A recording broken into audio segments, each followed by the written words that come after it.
আষাঢ় শুক্লপক্ষের দ্বিতীয়াতে জগন্নাথপুরী থেকে শুরু হয় ভগবান জগন্নাথের রথযাত্রা এবং শেষ হয় নবমী তিথিতে।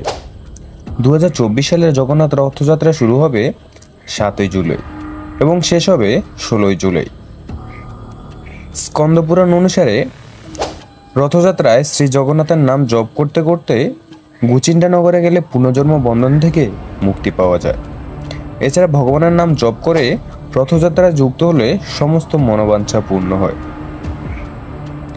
গুচিন্ডা মাতা মন্দিরে ভগবান জগন্নাথের বার্ষিক দর্শন হলো জগন্নাথ রথযাত্রা।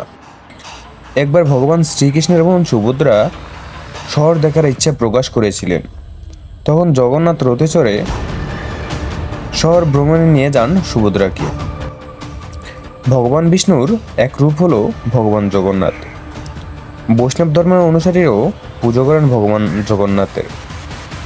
এই জগন্নাথের আক্ষরিক অর্থ হলো মহাবিশ্বের প্রভু।